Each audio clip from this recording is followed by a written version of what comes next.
अस्सलाम वालेकुम viewers, rich Pakistan का नया एपिसोड लिए मैं हूं आपका मेजबान अब्दुर्रहमान। आइए डिस्कस करते हैं आज की दो इंटरेस्टिंग न्यूज़। पाकिस्तान और चाइना ने 77 साल बाद एक अहम संग मील अबूर किया है। दर्रा खैबर के रास्ते साल भर तजारत को मुमकिन बना दिया गया है। इससे पहले खुंजराब पास के रास्ते सिर्फ साल के 8 माह यानी गर्मियों में तजारत हुआ करती थी। 4 माह के लिए बर्फबारी के बायस ये पास बंद रहता था। उम्मीद है इस स्टेप से दोनों मुल्कों के दरमियान तिजारत में 40% से ज़्यादा इजाफा होगा। इसे डिस्कस करेंगे। जबकि आज की दूसरी खबर, पंजाब के IT पार्क के अंदर 5 इंटरनेशनल यूनिवर्सिटीज़ को कैंपसेस खोलने की मंजूरी दे दी गई है। इसके साथ साथ यहाँ 3 वोकेशनल ट्रेनिंग सेंटर्स भी खोले जाएंगे। वो कहाँ कहाँ होंगे, इसकी मज़ीद तफसीलात आपको प्रोग्राम के दूसरे से बताएंगे। लेकिन पहले चलते हैं आज की सबसे अहम खबर की तरफ। पाकिस्तान और चाइना ने 77 साल बाद बहुत बड़ा संग मील अबूर किया है। दर्रा खैबर यानी खुंजराब पास के रास्ते अब पूरा साल दोनों मुल्क आपस में तिजारत कर सकेंगे। पहले यह होता था कि गर्मियों के तकरीबन 8 माह 1 अप्रैल से लेकर 30 नवंबर तक इस रास्ते से तिजारत तो होती थी। फिर 1 दिसंबर से लेकर 31 मार्च तक 4 महीनों के लिए यह रास्ता बंद कर दिया जाता था। लेकिन अब दोनों मुल्कों ने पिछले साल फैसला किया कि इस रास्ते को पूरे साल के लिए खोला जाएगा और इस साल से इस पर इंप्लीमेंटेशन शुरू हो चुकी है। वैसे भी अगर गुज़िश्ता 8 माह की बात करें तो उसके अंदर 50,000 मुसाफिरों ने दोनों तरफ से खुंजराब पास के ज़रिए एक दूसरे मुल्क के अंदर इमिग्रेशन ली है, एंट्रेंस की है। 11,000 ट्रक्स बसेस जो हैं एक से दूसरे मुल्क गई हैं और एक साल के अंदर जो व्हीकल्स के आने जाने की तादाद है उसमें 42% इजाफा रिकॉर्ड किया गया है और जो ट्रेड है वो 72% बढ़ी है। 41,000 टन कार्गो जो है वो इस खुंजराब पास के रास्ते एक से दूसरे मुल्क गया है। अभी पाकिस्तान और चाइना जो बल्क कार्गो आपस में एक्सचेंज करते हैं वो समंदर के रास्ते करते हैं, तो ये बड़ा अच्छा है। अब इस तमाम रूट को सर्दियों में खुला रखने के लिए पाकिस्तान की जानब से FWO जो फ्रंटियर वर्क्स ऑर्गेनाइजेशन है उसने और नेशनल हाईवे अथॉरिटी ने तमाम इंतजाम किए ताकि जब बर्फ़बारी हो फौरी तौर पर रूट्स क्लियर किए जाएं। कस्टम अब 4 महीने पूरा साल यानी कि यहाँ पर मौजूद रहेगा खुंजराब पास के अंदर। फिर FIA जो लोगों की आमदोरफ्त को तय करता है, डील करता है, वो भी यहाँ पर रहेगा। अब इस खुंजराब पास की वजह से गिलगित बल्तिस्तान के 20,000 से ज़ायद ताजर और मजदूर जो हैं वो बरसे रोज़गार होते हैं। पहले वो सिर्फ 8 माह के लिए बरसे रोज़गार होते थे, अब वो पूरा साल बरसे रोज़गार रहेंगे। फिर सर्दियों के अंदर खुंजराब पास ऐसा चूँकि जाने का रास्ता नहीं होता था तो टूरिज़्म बहुत हर्ट होती थी। टूरिज़्म हर्ट होने की वजह से, बंद होने की वजह से उस इलाके के लोगों को रोज़गार नहीं मिलता था। तो अब पाकिस्तान से ही पूरा साल जो लोग हैं वो खुंजराब पास देखने जाते रहेंगे, तो वहाँ पर टूरिस्ट एक्टिविटीज़ चलती रहेंगी। वहाँ के लोगों को, मुकामी आबादी जिनके पास आगे ही बहुत थोड़े वसाइल हैं रोज़गार के, उन्हें रोज़गार मिलता रहेगा। तो देखिए छोटे से इनिशिएटिव से कितना बड़ा माइलस्टोन अचीव कर लिया गया है। अब इस काम पर कोई अरबों खरबों रुपए की लागत नहीं आई। 4 बड़े सरकारी इदारों को पाकिस्तान की तरफ से इकट्ठा होना पड़ा है एक प्लेटफॉर्म पे।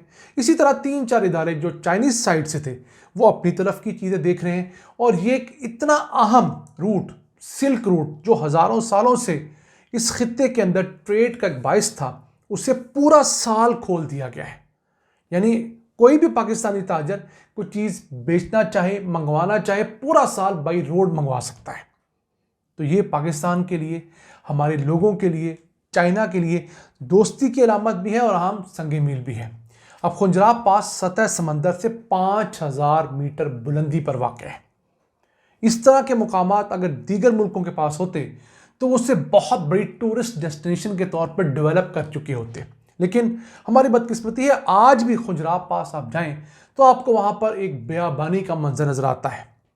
वहाँ पर कोई ख़ास हट्स नहीं है, कोई अच्छे होटल्स नहीं हैं, कैफ़ेज़ नहीं है, टूरिस्ट स्पॉट नहीं है। तो हुकूमत को चाहिए कि प्राइवेट सेक्टर को ये जगह दे, प्राइवेट सेक्टर आए, वहाँ पैसे लगाए, जैसे अज़रबैजान के अंदर है, बाकी सेंट्रल एशिया, यूरोप के अंदर है। प्राइवेट सेक्टर वहाँ पर अपने कैफ़ेज़ बनाए, होटल्स बनाए, वहाँ पर मुख्तलिफ़ किस्म की दूसरी एक्टिविटीज़ खोले ताकि जो यहाँ से टूरिस्ट जाएँ वो वहाँ पर जाकर सिर्फ एक बेयाबानी देख कर वापस ना आएँ, बल्कि वहाँ पर एक आध दिन स्टे करें, मुकामी लोगों को रोज़गार मिले, उनकी अशिया बिकें, उनकी दस्तकारियाँ बिकें। और फॉरेन टूर्स अगर आते हैं, टूरिस्ट वहाँ पर पहुँचते हैं, तो वो टूरिस्ट वापस जाते हैं वहाँ से अच्छी यादें और बहुत सारे अच्छे लम्हात लेकर जाएं। नाज़रीन, आइए चलते हैं आज की दूसरी अहम खबर की तरफ। पंजाब के अंदर बनने वाले IT सिटी में 5 इंटरनेशनल यूनिवर्सिटीज़ को कैंपसेस खोलने की इजाज़त दे दी गई है। बेसिकली शहबाज शरीफ ने अपने वजारत आला के टेन्योर के अंदर ये एक मंसूबा खोला था। ये एक नॉलेज पार्क के नाम से मंसूबा था, जिसके अंदर दुनिया भर से 1 दर्जन से ज़्यादा यूनिवर्सिटियों के कैंपसेस खोलने का एक मंसूबा था। बदकिस्मती से उस दौर में मुकम्मल नहीं हुआ, उसे रीडू किया गया है। और मकसद क्या है, ये यूनिवर्सिटीज़ यहाँ पर आके अपने कैंपसेस खोलें, यहाँ के तलबा पढ़ें और एक कोलैबोरेशन और नया करिकुलम पाकिस्तान के अंदर आए। तो इब्तदाई तौर पर चाइना और इंग्लैंड की यूनिवर्सिटीज़ ने पाकिस्तान आना है। चाइना की जानब से तो हमें नाम अभी क्लियर नहीं हुए, लेकिन जो इंग्लैंड की जानब से है वो बकिंघमशायर यूनिवर्सिटी है और दूसरा इंपीरियल कॉलेज, वो यहाँ पर कैंपसेस खोलना चाहते हैं।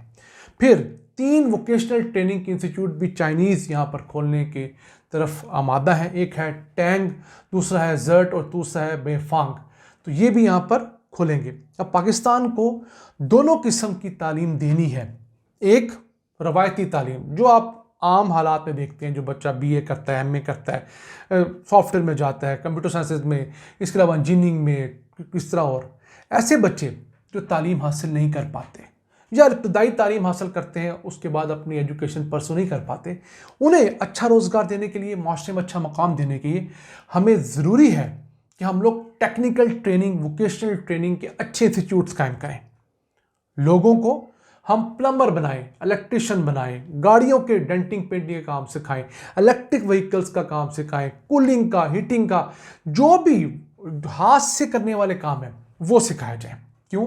अगर आप यूरोप जाते हैं, अमेरिका जाते हैं, तो वहाँ पर एक प्लम्बर, एक इलेक्ट्रिशियन, एक सॉफ्टवेयर इंजीनियर जितने पैसे कमाता है। फ़र्क यह है कि इसकी थोड़ी मेहनत ज़्यादा होती है, क्योंकि ऑब्वियसली पढ़ा भी उतना नहीं होता, लेकिन इसके हाथ की मेहनत इतनी कारआमद होती है, उसकी सर्विसेज की कॉस्ट एक सॉफ्टवेयर इंजीनियर के बराबर होती है। अब उन इलाकों में तो अक्सर आप देखेंगे कि एक घर एक ही इलाके के अंदर अगर किसी प्लम्बर का है, इलेक्ट्रिशियन का है, उसके बिल्कुल बराबर वाला उसी कैलिबर का घर जो है वो किसी इंजीनियर का है, किसी डॉक्टर का है। तो किस तरह मुमकिन है? वहाँ पर इन चीज़ों की बड़ी वक़्त है, वहाँ पर अच्छी लेबर मिलती है। तो अगर हम अपने लोगों को हुनर सिखाने के साथ सर्टिफिकेट भी देंगे तो तब उनकी दुनिया में वैल्यू बढ़ेगी। हमारे लोग हुनर तो सीखते हैं उस्तादी शागिर्दी के तहत, लेकिन उनके पास किसी किस्म का कोई सर्टिफिकेट नहीं होता खुद को ये साबित करने के लिए कि मैंने ये 6 महीने का, साल का, 3 साल का कोर्स किया हुआ है, ये मेरे पास एक डिग्री है, ये मैं काम कर सकता हूँ। उन्हें कोई बंदा देख कर या काम आजमा कर काम देता है और फिर उसकी ख़ास कोई वक़्त भी नहीं है।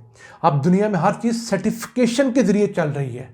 हमने अपने लोगों को अच्छा रोज़गार देना है तो उन्हें सर्टिफिकेशंस देनी होंगी, उन्हें इस तरह के डॉक्यूमेंट्स देने होंगे जो दुनिया भर के अंदर माने जाएं, जाने जाएं, ताकि वो जहां भी जाएं उन्हें बेहतरीन रोज़गार मिले, उनका मुआवजा अच्छा हो, वो खुद साहिब सरवत होंगे, अपना अच्छा एक ज़िंदगी में मकाम पाएंगे, अच्छा पैसा बनाएंगे, तो उनकी औलादें भी तालीम हासिल करेंगी, पैसे ज़्यादा पाकिस्तान भेजेंगे और पाकिस्तान सफ़े अव्वल के ममालिक में जल्दी खड़ा होगा।